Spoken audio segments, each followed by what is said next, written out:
আলাইকুম ভাই। ওয়ালাইকুম আসসালাম। কি অবস্থা, কেমন আছেন? এই তো ভাই আলহামদুলিল্লাহ ভালো। আপনার কি অবস্থা? এই তো আলহামদুলিল্লাহ। মালয়েশিয়া কত বছর চলে? মালয়েশিয়া আইসি ভাই 3 বছর, 4 বছর চলতেছে। তো 3-4 বছর কাজ কামের কি অবস্থা? কাজ কাম কেমন করলেন? ঠিকঠাক মতো পাইছেন কিনা? কাজ কামের অবস্থা বলতে আপনার মালয়েশিয়া যখন আইসি আওয়ার পর থেকেই মনে করেন যে যেদিন আইসি এর পরের দিনই আপনার 16 দিন কাজ করছি। তো দিল্লি বসের আন্ডারে কাজ করছিলাম। একটু শর্টকাট বললেন 3 মিনিটের ভিতরে। দিল্লি বস হচ্ছে আপনার টাকা লিয়ে ফেলা গেছে।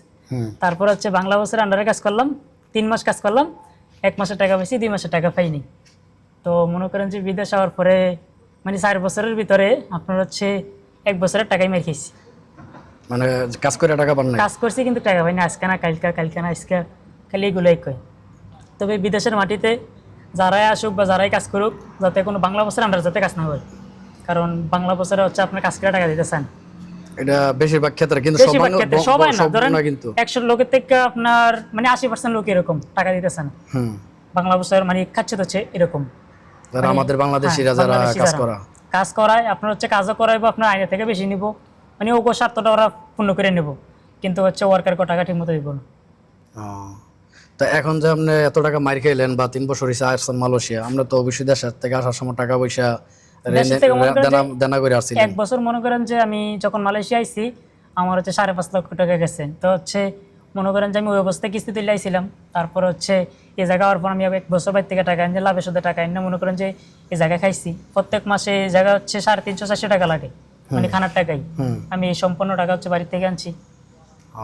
বাড়ি থেকে বাড়ি থেকে খাই বাঁচতে হতো, এখন কি করবো? তা তো অবশ্যই। আর আমরা তো দেখলে বোঝা যাচ্ছে আমরা বিদেশ তাইছেন নাম, বিদেশ নাম মনে হয় বাংলাদেশে ঘুরতেছেন রাস্তাঘাটে। না না, এইটা হচ্ছে কি মানে বিদেশ হচ্ছে এটা ভাগ্য। কেউ হচ্ছে 1000 টাকা কামাইতেছে, কেউ হচ্ছে কামাইতে পারতেছে না। এখন মানে যার যার বসের হচ্ছে কেউ ভাগ্য ভালো, ভালো বসের আন্ডারে পড়ছে, যার কপাল খারাপ থেকে খারাপ বসের আন্ডারে পড়ছে। যেমন আমি আসি হচ্ছে টাকা গেলে মাইরে খাইতেছি। তো এখন কি অবস্থা? এখন কি ওই টাকা পয়সা শোধ করতে পারছেন? এখন বলতে এই জায়গা হচ্ছে নতুন ঢুকছি, 1 মাস হয় না এখনো। তো এইখানে 2-1 মাস হইলে কইতে পারবো আর কি। তবে বিদেশের ক্ষেত্রে মানে এই মালয়েশিয়া হচ্ছে মানে 1 মাস 2 মাসের টাকা কামতন থাকে। যে জায়গায় 1 মাস 2 মাসের টাকা মানে আটকে না থাকে, ওই জায়গায় টাকা মার যায়।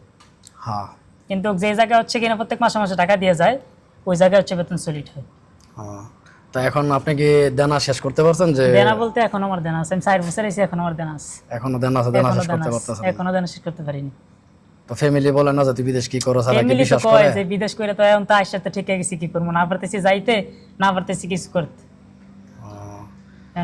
আপনার জন্য আর কি বলবো, আমারও কিছু বলার নাই। তো দোয়া করি আপনার জন্য ভবিষ্যতে ভালো কিছু করেন। সবাই বললেন যাতে দোয়া করেন, যাতে হচ্ছে দেনা ফানা শেষ করে সুস্থ মতো বাংলাদেশ যেতে পারি ইনশাআল্লাহ। আসসালামু আলাইকুম।